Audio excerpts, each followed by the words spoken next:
Muy buenas tardes, tengan todos y todas. Agradezco mucho las palabras de bienvenida del pastor Daniel. Ha sido para mí un verdadero motivo de júbilo, de alegría poder estar en estos días acá compartiendo, dialogando, aprendiendo mucho de la historia del protestantismo en estas regiones chilenas. Valparaíso para mí ha sido verdaderamente un impacto, un shock completo, por ver la forma en que se está encaminando y esperamos que muy pronto sea nombrada como capital protestante evangélica de Chile, lo cual nos han compartido los hermanos de Valparaíso Evangélico. Les pido que inclinen su rostro un momento para hacer una palabra de oración y pedir la dirección de Dios. Oremos. Cuántas gracias, Señor, te damos en esta hora por tu presencia, por la forma en que tú nos acoges y nos recibes para transformar nuestro ser, para reformar nuestras vidas como personas, como individuos, como sociedades. Señor, permite que esta palabra que ya hemos leído, que ya hemos evocado, pero a la que ahora nos referiremos más directamente, Señor, permite que esta palabra toque nuestras mentes, nuestros corazones, toda nuestra vida, para que siga reformando, para que siga transformando, Señor, nuestro ser, en consonancia con tu voluntad, Señor. Te lo pedimos en el nombre de Cristo. Amén. Pues bien, hermanos, en esta oportunidad que agradecemos a Dios de estar acá, queremos compartir una reflexión que hemos estado haciendo allá en México, que por supuesto traigo un saludo de la Iglesia Presbiteriana Amishadai, que es donde estamos colaborando desde hace ya 8 años.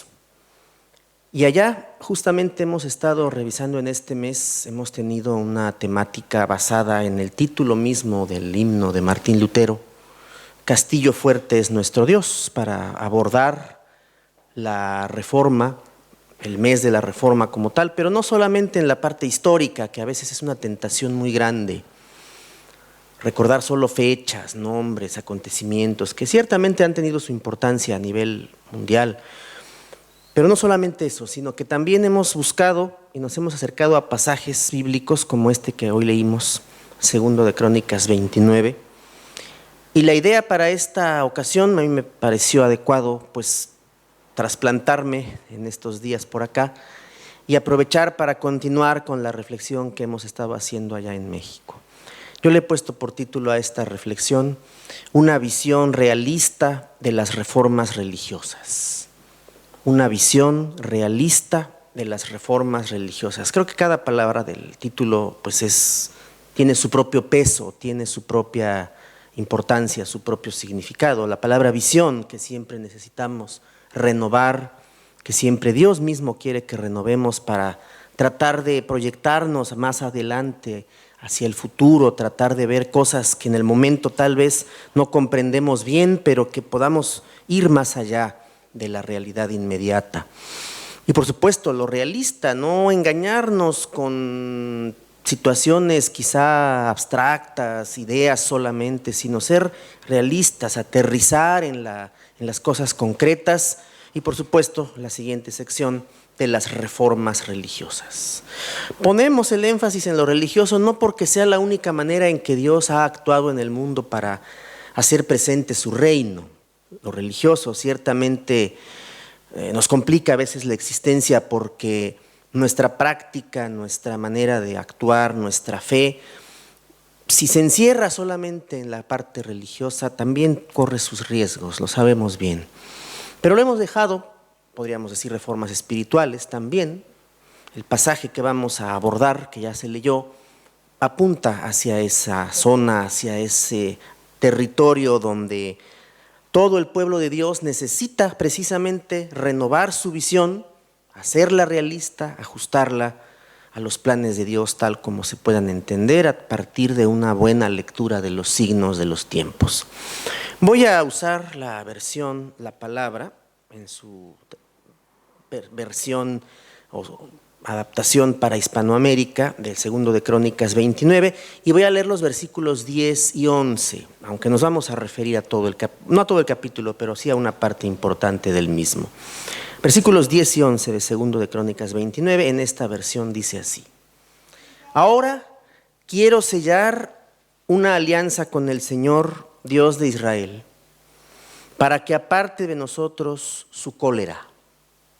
Por tanto, hijos míos, no se descuiden, porque el Señor los ha elegido para estar con Él, para servirlo como ministros y para ofrecerle incienso. Estas palabras del rey Ezequías, este rey tan famoso por aquella circunstancia que tuvo, aquella enfermedad, aquel anuncio terrible que recibió por parte del profeta, pues de que le quedaban pocos días, recuerdan ustedes, ¿verdad? Fue un episodio dramático, duro, fuerte para su propia experiencia, pero más difícil y más duro era lo que le estaba pasando al pueblo. A veces los sufrimientos o las contradicciones o las dificultades de los gobernantes llaman más la atención que el sufrimiento de pueblos enteros, y eso tiene también muchas dificultades.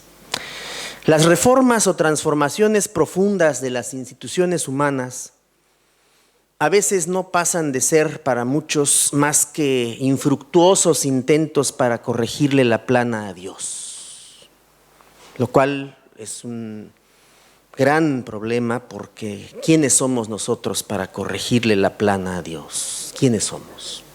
No somos nadie, ni el más grande de los gobernantes, ni el más pequeño o humilde de los seres humanos. Somos nadie para corregirle la plana a Dios. Especialmente cuando se trata de la existencia histórica de su pueblo en el mundo. Las iglesias enfrentan continuamente el dilema de ser fieles a su propósito esencial. Por un lado, el dilema consiste en eso, en ser fieles al propósito esencial de Dios, o de servir a intereses particulares que se instalan en medio de ella, en medio de las iglesias, según el momento, según las modas o la orientación predilecta que a veces las iglesias elegimos. De ahí que en numerosas ocasiones las iglesias nos parezcamos, corremos los peligros de parecernos a otras organizaciones o instituciones que se niegan a avanzar o a cambiar para adaptarse y así renovar su presencia en la persecución de sus objetivos. Las empresas, por ejemplo, transnacionales que fabrican productos a nivel mundial, pues hemos visto que los grandes nombres de compañías cambian sus logotipos, ¿verdad? Uno se acostumbró durante décadas a ver un mismo logotipo de una empresa de zapatos deportivos, y resulta que cambian el logotipo porque se adaptan, porque piensan que deben hacerlo y porque según sus intereses y propósitos tienen que hacer eso para adaptarse a nuevas generaciones, a las nuevas edades, a las nuevas épocas.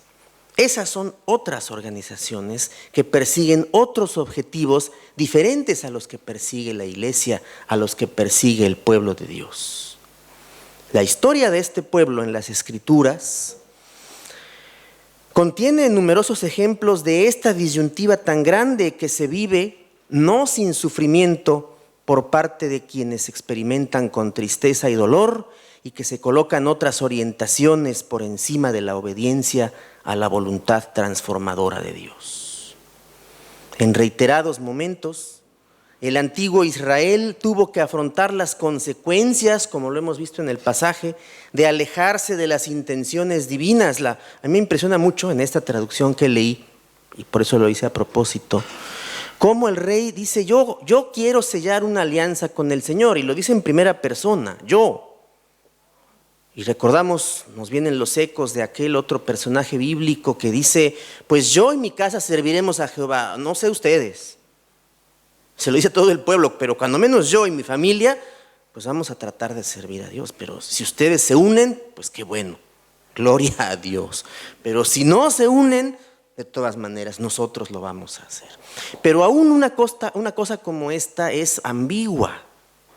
No es totalmente cerrada, no es totalmente completa. Aún decir algo como eso y en labios de un gobernante, si nos imagináramos hoy que algún gobernante en algún país del mundo, no hablemos de Latinoamérica, hablemos de cualquier lugar, dijera cosas como estas y se plantara delante del pueblo, de cualquier nación, ese pueblo sospecharía muchísimo por qué el gobernante dice algo como eso. ¿Por qué? Porque estamos en una época de sospechas, de dudas. Nos hemos mal acostumbrado, o los propios gobernantes nos han mal acostumbrado a sus engaños, a sus trucos, a sus cosas, y difícilmente se le creería a un gobernante en estos tiempos que dijera algo como esto. Ahora yo quiero sellar una alianza con el Señor Dios de Israel, pero a lo que iba era a esto, para que aparte de nosotros su cólera, su ira, su coraje. Hay que huir de este mundo si experimentamos la ira de Dios. Si sabemos que se viene, el juicio, el coraje, el enojo de Dios, hay que tratar de huir. No se puede, pero hay que hacer el esfuerzo. ¿Cómo escaparemos de la cólera divina?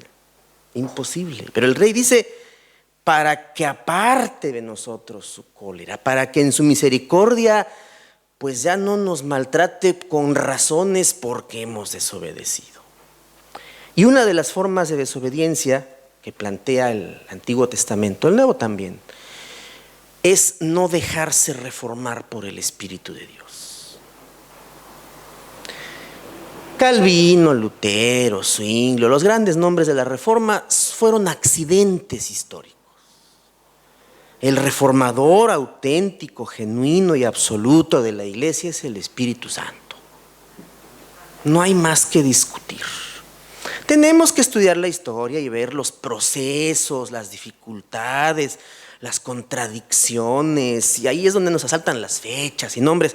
Pero por encima de todas estas circunstancias está el Espíritu queriendo que su iglesia responda, que se someta a los proyectos propios de Dios y que no ponga una agenda propia que suplante el propósito central de la iglesia, que es contribuir a que el reino de Dios se haga más presente en este mundo. La iglesia no existe para sí misma. El pueblo de Dios en el Antiguo Testamento tampoco existía para sí mismo.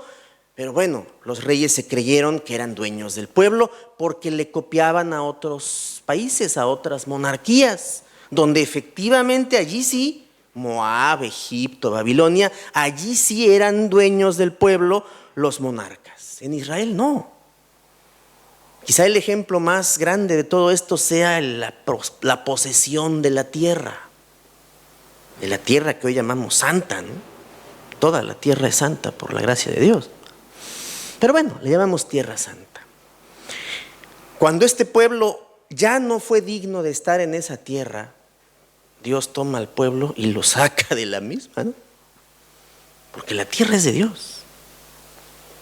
La vida es de Dios. Entonces, cuando el pueblo no se deja transformar por el Espíritu, cuando pone otros criterios y otra agenda diferente, desobedece a la voluntad transformadora de Dios.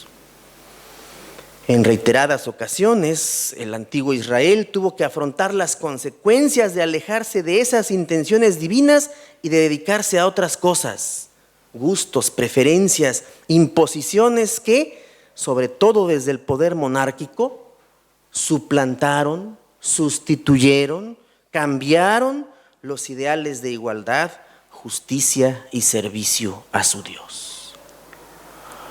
Lo que aquí denominamos, y repito otra vez el título de la reflexión para refrescarlo, visión realista de las reformas religiosas o espirituales, tiene como trasfondo, como premisa, como base, una enseñanza bíblica amplia que no debe olvidarse nunca. Ya la dije, pero la repito.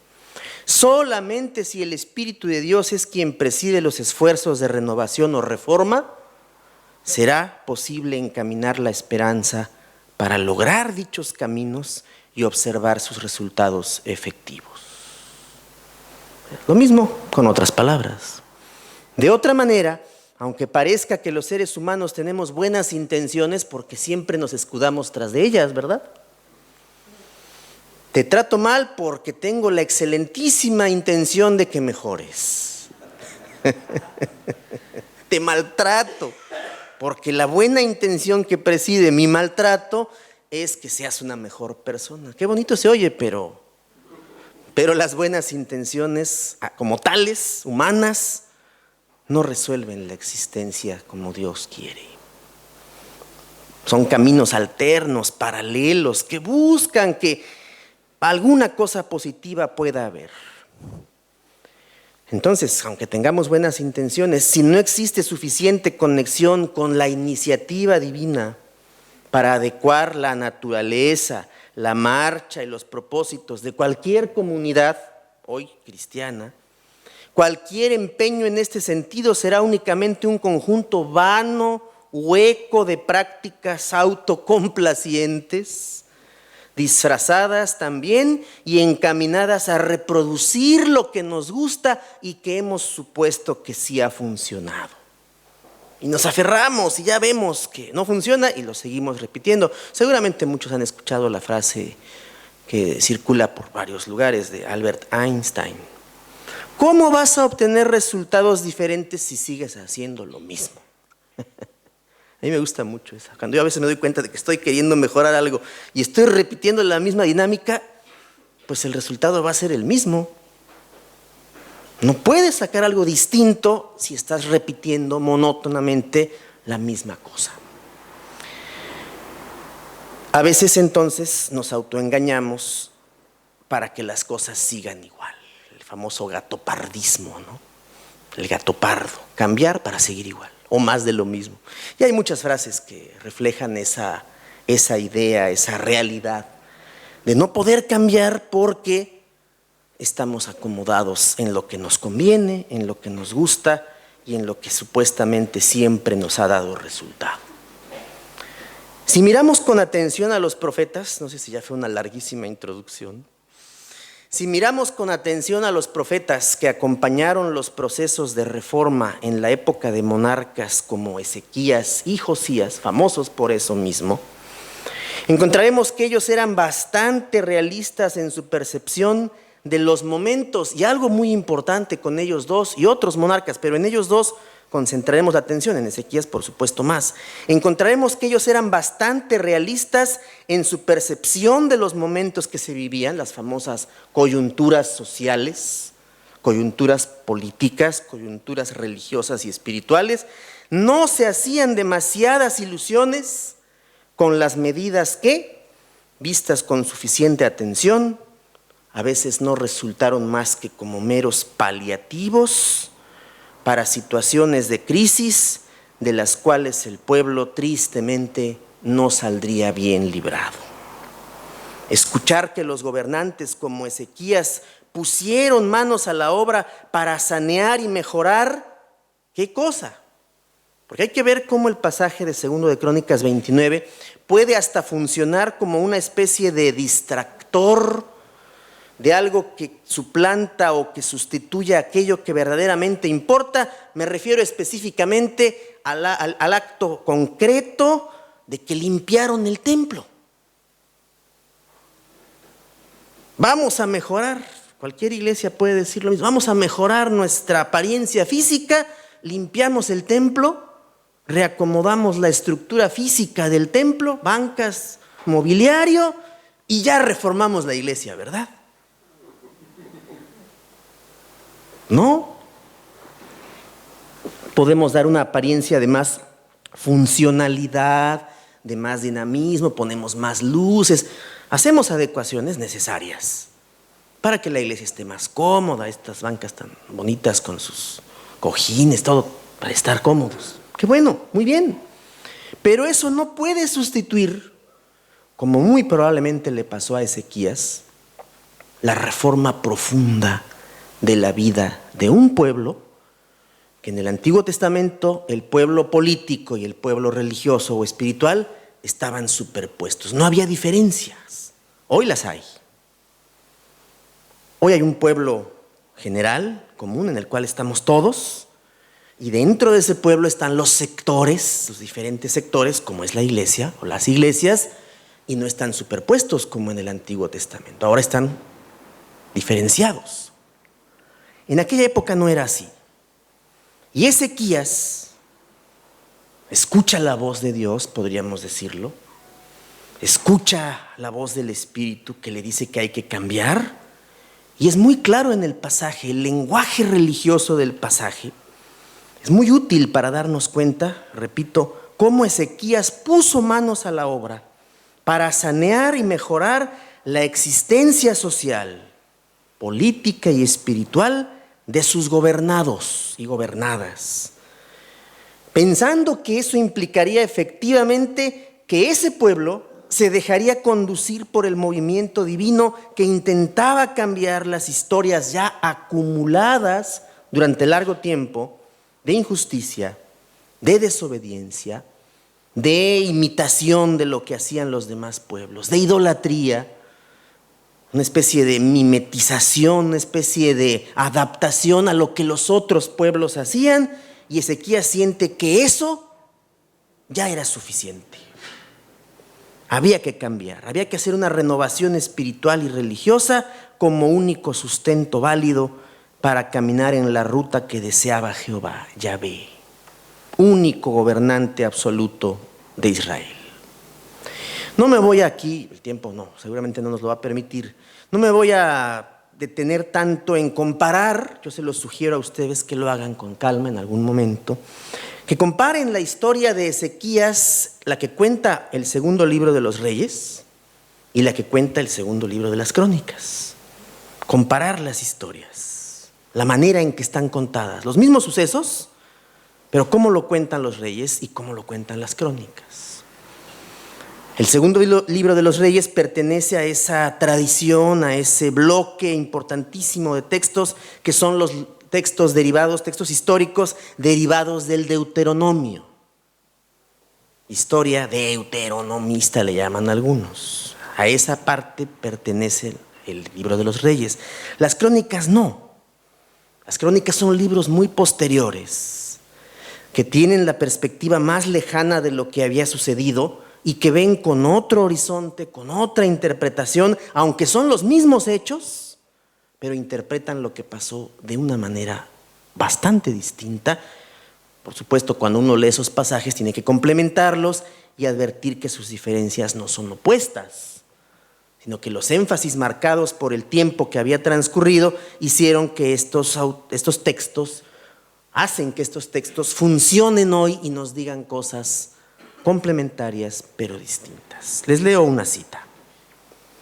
En el segundo libro de los Reyes hay una pequeña noticia, y vean cómo lo dice este autor, una pequeña noticia sobre la reforma religiosa en el tiempo de Ezequías. Segundo de Reyes 18, versículo 4. Es una pequeña nota, es como abrir el periódico y encontrar, como no sucede en Chile un asunto, pues le dedicamos un cuadrito. El periódico dice, no, esto pasó en Australia. Bueno, a Australia sí le interesa bastante a Chile. Otro país menos interesante para Chile. Esta nota la ponemos chiquitita porque a la gente en Chile no le importa tanto. Algo parecido. Entonces hay una pequeña nota, un versículo, segundo de Reyes 18:4, y ahí está una pequeña nota sobre la reforma religiosa en el tiempo de Ezequías. En la obra del cronista, en el segundo de Crónicas 29, esa notita se vuelve 3 capítulos completos. Le pone la lupa, el libro de las Crónicas, amplifica la historia y presenta lo sucedido con Ezequías. Es muy curioso que el relato sobre el anuncio del profeta para la muerte inminente que venía sobre él no está en ninguno de los dos. No está ni en Reyes ni en Crónicas, está en Isaías. Porque fue el profeta que le anunció, ¿sabes qué? Tal es tu fecha de caducidad, para decirlo amablemente, ¿no? Este día es tu fecha de caducidad, ese día termina tu existencia. Ya sabemos, ¿no? Recordamos todos cómo reacciona Ezequías, se muere de miedo, tiembla. Caramba, era un anuncio terrible. Y le ruega al profeta, no, dile a mi Dios que por favor me permita más tiempo de vida. Pues ese relato no aparece ni en Reyes ni en Crónicas. ¿Por qué? Podríamos discutir media hora sobre eso. Solo diremos una cosa. Para Reyes y para Crónicas, Lo importante tal vez no resultó la existencia histórica de un rey que tenía, como todos nosotros, sus días contados. La existencia del rey, sus años de nacimiento y muerte, ahí que ahorita vamos a recordar de qué edad entró al poder Ezequías. Tenía 25 años, era un muchacho jovencísimo. ¿Y cuántos años duró en el poder y hasta qué edad llegó? Que también es corta, de hecho, pero bueno. Y este rey, su vida histórica, su existencia histórica, no era lo más relevante, ni para Reyes, ni para Crónicas, sino la existencia de la comunidad, la existencia del pueblo, el trato de Dios con el pueblo y la respuesta de ese pueblo a lo que un rey circunstancialmente comprometido con la voluntad de Dios, lleno de ese fervor y de ese deseo de que las cosas cambiaran, que históricamente le tocó a él encarnar el cambio y lo logró en una medida parcial o incompleta, como lo queramos ver, pero el propio rey se puso al servicio de los planes de Dios para beneficio de la comunidad. Y es el profeta Isaías el que cuenta cómo le anunció que iba a morir, cómo se puso el personaje de triste y de sacudido por ese anuncio, cómo Dios le responde al rey y le dice, bueno, sí, te voy a dar otra oportunidad. ¿Qué habrá sentido Ezequías cuando escuchó eso? Alivio, descanso, paz, la familia de Ezequías. ¿Qué habrá sentido? Bueno, pero como ni Crónicas ni Reyes explora esa parte, lo vamos a dejar descansar. Entonces, en la obra de las Crónicas se desenvuelve en 3 capítulos este suceso de la Reforma. 29, 30 y 31. 3 capítulos dedicados a eso. Comprendiendo la purificación del templo, y aquí vamos a lo que el pasaje sí hace muy bien. Limpiamos el templo, lo fumigamos, ¿sí se dice fumigar aquí en Chile? Lo fumigamos, lo limpiamos, lo arreglamos, pero también tenemos que purificar a las personas, dice Ezequías. El templo ya está limpio, sano, impecable, nueva alfombra, todo transformado. Ahora vamos a purificar a las personas. En el esquema de la antigüedad, sacerdotal, levítica, aparecen los levitas ahí haciendo todo el trabajo de purificación. También ellos tenían que purificarse y purificar al pueblo.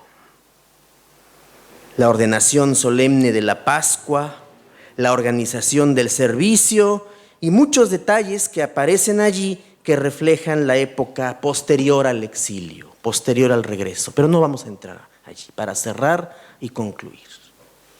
El texto de 2 de Crónicas 29 es sumamente ilustrativo. Yo lo voy a hacer por incisos muy rápido para que concluyamos. No le voy a hacer como el profesor brasileño que anunció sus conclusiones a media conferencia y dijo que ese es su truco para decir, ya va a acabar. No, todavía no. Bueno,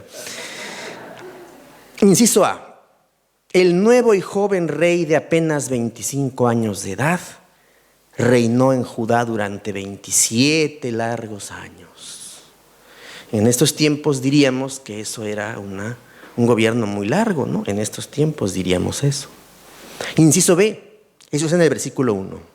Inciso B, su perspectiva de gobierno era la correcta para los cronistas, pues actuó adecuadamente, dice el versículo 2, actuó como el rey David, su antecesor.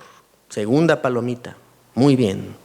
Inciso C, primeramente reparó el santuario principal, versículo 3, y luego convocó a los funcionarios religiosos, versículo 4, para advertirles que el proceso de reforma iba en serio.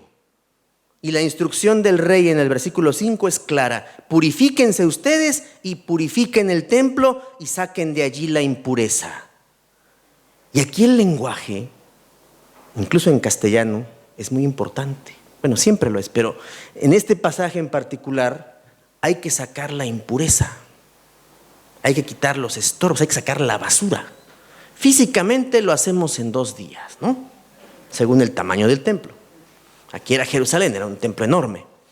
Sacamos la basura, bueno, y ahora vamos a sacar la impureza moral, La impureza espiritual, los lastres, las cargas, los estorbos que todos traemos. Y entonces, como se dice coloquialmente, el rey Ezequías se pone la soga al cuello él solo. Porque sacar la impureza del pueblo, purificar al pueblo, y aquí no nos queda más remedio que recordar los capítulos 2 y 3 de Apocalipsis, donde el Espíritu Santo literalmente observa las cosas buenas y las cosas malas que hay en las iglesias del Asia Menor y le dice a esta iglesia: qué bueno que haces todo esto, tu tarea, tus compromisos y responsabilidades los llevas hasta aquí muy bien, pero te falta sacarme, por ejemplo, de ahí. Me tienes que sacar, le dice a una iglesia, a unos personajes llamados Nicolaitas. Me los sacas, a ver cómo le haces. Yo no sé cómo lo vas a hacer, pero los toleras, los tienes adentro y algo están haciendo ahí que no corresponde con mi voluntad, dice el Espíritu. Así que a ver cómo le haces. Me sacas la impureza que tienes ahí para que obedezcas lo que yo te digo y respondas. Esto otro lo haces muy bien, pero tengo algo contra ti. Recuerdan que esa es la frase que se repite varias veces en esas cartas, ¿no? Tengo algo contra ti, lo que me molesta de ti es que tienes adentro a estos personajes. Yo no quiero, y no voy a hacerlo, el tiempo tampoco lo permite, yo no voy a trazar paralelismos, serían 3 paralelismos, ¿no? La época de Ezequías, las reformas del siglo XVI y el presente. No voy a hacer eso. Lo único que voy a hacer es recordar cómo en diferentes circunstancias, según la época, la identificación de aquellas cosas que deben cambiar, como en el siglo de Ezequías, siglo XVI, siglo XXI, en los 3 momentos había cosas que cambiar, sustituir o definitivamente eliminar de la práctica del grupo del pueblo de Dios. Ezequías identifica ciertas cosas, los levitas lo hacen también: quitar la impureza, limpiar el templo, adaptar las cosas para lo que Dios quiere. Siglo XVI igualmente tenía que modificarse, por mencionar solamente un asunto, el tema de la confesión. ¿Ante quién debe confesarse el cristiano, cristiana, hijo, hija de Dios? ¿Ante quién? Viene la Reforma y dice: la única confesión es directamente ante el Padre a través de Jesucristo y no hay nadie más. Algunos dicen que por eso nació el psicoanálisis. Bueno, ya no nos confesamos con una persona, pero bueno. El problema es que no nos absuelve, ese es otro problema. Pero bueno, un ejemplo: me borras y me eliminas la confesión a un sacerdote en tu práctica religiosa. Y la Reforma dice: lo hago. ¿Costó trabajo? Caramba, por supuesto que costó trabajo. Y aquí podríamos seguirnos con todos los cambios de la Reforma, no lo voy a hacer. Siglo XXI, ¿qué lastres, qué cosas tenemos que sacar de la iglesia hoy? ¿Qué estorbos, qué cosas que nos complican la existencia tienen que salir? Versículo 5, lo vuelvo a repetir: y saquen de allí la impureza. Versículo 6 al 9, e inmediatamente después practicar una fuerte crítica histórica sobre los antepasados. Qué fácil es, pero se hizo. Vamos a criticar a nuestros antepasados que desobedecieron a Dios. Y así lo hace, versículo 6 al 9.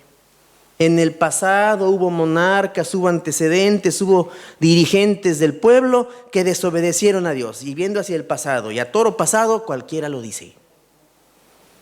Pero viene una voz profética sobre Ezequías, sobre nosotros. Viene el impulso y el impacto del Espíritu para decirnos hoy en qué consisten nuestras desobediencias concretas de hoy.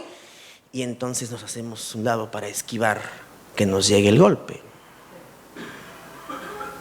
Es facilísimo decir: no, hace 3 décadas nuestra iglesia o otras iglesias o los antepasados cometieron muchos errores. Sí, pero ¿cuáles son los nuestros hoy? Ese es un problema. Termino, hermanos. El relato cierra con una nota de satisfacción. con una nota que parece casi un informe burocrático y administrativo. Discúlpenme. Versículos 18 y 19. Llegan los levitas, parece que llegan con sus hojas de registro de todo lo que hicieron, un inventario de cosas que limpiaron, lo que compraron nuevo, lo que hicieron, y llegan con el rey. Ya hemos limpiado todo el templo del Señor, el altar del holocausto con todos sus utensilios y la mesa de los panes de la ofrenda con los suyos. Está reluciente de limpio todo el equipo. También hemos reparado y purificado todos los objetos que profanó el rey Ahaz, ese otro al que estamos criticando ahora, con sus infidelidades durante su reinado, y los hemos dejado ante el altar del Señor. Todo luce reluciente. Y el libro de las Crónicas, fiel a su propósito narrativo, fiel a su intención de qué es lo que quería transmitir, el cronista, como se le llama, coloca al templo en continuidad con la carpa del encuentro, la tienda de la alianza, el antiguo santuario instituido por Dios en el Sinaí, nada menos. Cuando no se había maleado burocráticamente ni monárquicamente el pueblo, y el encuentro con Dios no era en una construcción tan lujosa como aquel templo de Salomón, ni mucho menos, sino que no era tanto un cara a cara con Dios, pero el espacio de contacto con lo sagrado era esa tienda de campaña que se cambiaba de lugar en el desierto cada vez que Dios decía, avancemos. Y si el Señor decía que no avanzaran durante 3-4 meses, el pueblo se quedaba ahí, y la tienda de la alianza, el santuario habilitado en esos momentos, se quedaba allí indefinidamente hasta que Dios diera la orden de que el pueblo se moviera. Y esa es la gran lección con la que yo quiero concluir, hermanos. Una visión realista de las reformas religiosas, espirituales. Y aquí voy a hacer una acotación un tanto comprometedora, decía el pastor que se está grabando esto. A lo mejor le apagamos un momento. No. Yo vengo de un país que ustedes saben, muchos se deben estar enterados, que acaba de hacer una serie de reformas estructurales. Reforma energética, que no es otra cosa que abrirle a las grandes compañías internacionales el patrimonio del petróleo mexicano. Ya se están haciendo los concursos para que entren las compañías. Reformas fiscales. Ya se anunció para el 2016, no aumentan los impuestos y el pueblo descansa, ¿no? Pero hay recortes en los salarios y hay expulsión y recortes salariales. Y se va a salir mucha gente del gobierno. Reforma educativa. Y así podemos mencionar, no lo voy a hacer, cantidad de reformas. Todas bajo el paraguas, bajo la sombrilla de reformas estructurales. Reformas de fondo que coloquen al país en la actualidad y que sea un país verdaderamente competitivo. ¿Qué hizo Ezequías? ¿Hizo reformas estructurales, hermanos? ¿Llegó a la raíz del problema con lo que hizo? El informe de los levitas, que llegaron bien contentos, ¿no?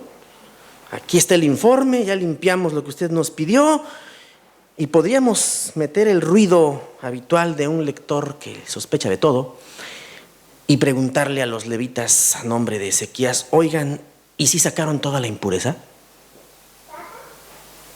¿Realmente lograron sacar todo lo que de impuro había ahí? Dolorosamente la historia nos dice que no bastaron esas reformas para evitar la caída de Jerusalén. Así como Isaías, por la gracia, por el amor, por la misericordia de Dios, tuvo que decirle a Ezequías, dice el Señor que sí vas a vivir otro rato. Así como pasó eso, Isaías también le reprochó a Ezequías ciertas alianzas, ciertos comportamientos que no esperaba Dios que tuviera. Y aunque el retrato, para eso hay que leer los 3 capítulos, 29, 30 y 31, para ver conjunto completo, dolorosamente no bastaron las reformas de Ezequías ni las de Josías después para evitar la caída de Jerusalén. Samaria también cayó, después Jerusalén. ¿Acaso las reformas, número uno, propuesta número uno, acaso las reformas eran bastante tardías? ¿Fuera de tiempo? Número dos, propuesta dos, ¿acaso no se asumieron como debían? ¿Acaso no fueron los radicales que debían ser esas reformas? Y propuesta tres, que tiene que ver con el título de nuestra reflexión, ¿o no se contó con el realismo suficiente con que debían afrontarse? Es una gran lección para nuestros tiempos, para todos los tiempos. Toda iglesia debe dejarse reformar por el Espíritu. Toda comunidad debe dejarse tocar por ese Espíritu, no para quedar bien con nadie. La reforma, y ustedes lo saben muy bien, de la iglesia no fue un conjunto de esfuerzos, de luchas, porque el culto fuera más corto, porque fuera más breve, porque fuera más atractivo, porque fuera más intenso, porque fuera más artístico, más estético, más llamativo. No. El culto se consideró en la época de la reforma, de las reformas del siglo XVI, que ya no cumplía la función que debía tener y que no hacía que el pueblo fuera participante del culto. Para hablar específicamente de la liturgia, solo del culto. Ayer decíamos en la ponencia que la reforma, especialmente la calviniana, la calvinista, la reformada, tal cual, le metió la segunda velocidad a lo que empezó Lutero. De Lutero salió aquel impulso de quitar las imágenes de los templos, limpiar, otra vez sacar las impurezas, diríamos, ¿no? Limpiar los templos, dejarlos más desnudos para que la gente se concentrara únicamente en su Señor. Excelente. Pero dicen los expertos, es que no bastó con eso. Destruir, quitar, eliminar, limpiar, es muy fácil. Vamos a proponer. Y entonces viene la segunda ola de la reforma. No solo Calvino, otros más, pero esa vertiente que viene a ser la vertiente creativa, productiva, propositiva, nada menos, dicen los expertos, que para crear una nueva civilización. Después de la salvación de las almas, que por supuesto importa tanto, la creación de un nuevo ser humano, de una nueva sociedad, de un nuevo proyecto de pueblo, de comunidad, y en nuestros países ya hoy se habla así, proyectos de nación consecuentes, justos y en la mayor medida de lo posible acordes con la voluntad de nuestro Dios. Ezequías cumplió una función, ahí está su historia. Ahora nosotros nos volteamos hacia él como él se volteó a los demás atrás y lo criticamos y decimos, pero estar en su lugar, tener las responsabilidades que él tuvo, ser vehículos de cambio, vehículos de reforma, tiene enormes complicaciones. Cierro diciéndoles cómo está nuestro subtítulo en las reflexiones de este mes, allá en la iglesia donde colaboramos. Castillo fuerte es nuestro Dios. 2 puntos. Reformar personas, culturas y sociedades. El Señor quiere hacer eso con nuestras vidas, con la sociedad en la que vivimos y con la cultura que nos hace personas, que nos hace ser ciudadanos, participantes y activos en el destino de todos los espacios donde nos ha puesto nuestro propio Dios. Que el Señor nos bendiga.